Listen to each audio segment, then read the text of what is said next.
Welcome back, everybody. I want to do a quick video for Facebook, the B channel, wherever else I may post this. So many of you are familiar with this. This is the Olight Warrior X.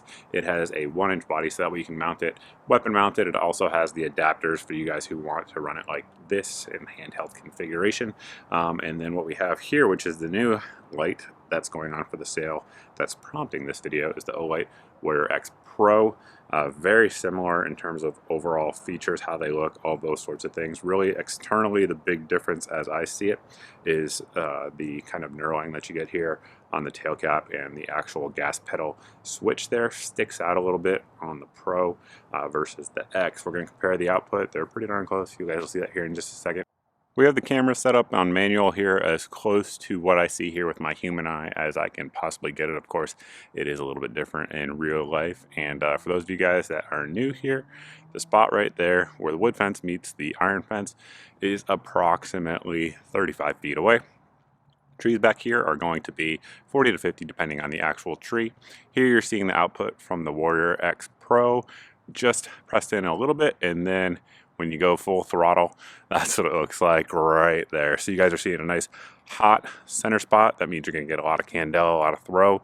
And we have a defined edge there. You're definitely getting some spill beyond the edge, but not a ton.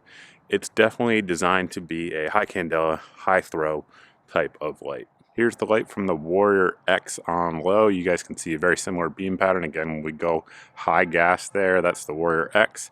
Now, the Warrior X Pro is over here on your right. And it may be tough to tell on the camera, but the Warrior X Pro does have a little bit more intensity here on the right than our Warrior X does. However, both of these are throwing really well at this distance. Since I mentioned that these two lights are throwers, we want to kind of give you an example of that throw. The trees on the edge of the water line across the lake here, those are about 110 yards away from where I'm standing right now. Right here, that's the high mode for the Warrior X. You guys can see it has a nice hot spot there, and on the ground you can probably see the edge there of the beam. That's a lot of light in a small package, no getting around it. And this right here is the Warrior Pro X, the new one right there. The beam kind of almost looks laserish.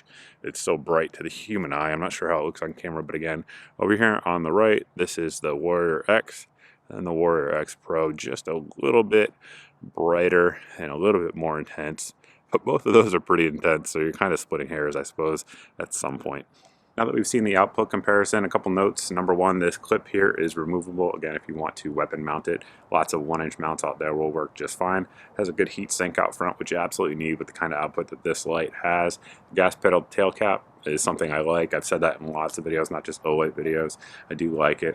They do have the ability to run a tape switch on there. That said, I'm not a fan of that tape switch design for home defense, self-defense type use. If you want to use it for hunting, coyote control, hogs, those sorts of things, have at it. I just like something that doesn't really kind of strip off there. It is O-ring sealed. It does come with a 21700 battery.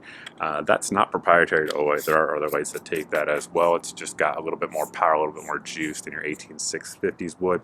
Comes with a charger, so it's rechargeable with the magnetic clip, which I know a lot of you guys like. Additionally, if you guys are watching this video now, there's another sale on a little EDC light, and that one there is a low-high output. I should mention again, the controls on this are simply worked through the tail cap. There's no other external controls. Same is true on the other light that I just mentioned, and there is a sale on that as well. If you guys are watching this video right now, a percentage of the proceeds for that are going to go to try to control the coronavirus that's going on right now as well, for what it's worth. But the price, the sale details, and all of those sorts of things should be rolled in on your screen at this point. If you guys have any questions, let me know. Facebook's the best place to do it. Down in the comments, I don't always see it. But thanks for watching, guys. I look forward to seeing everybody in the next video.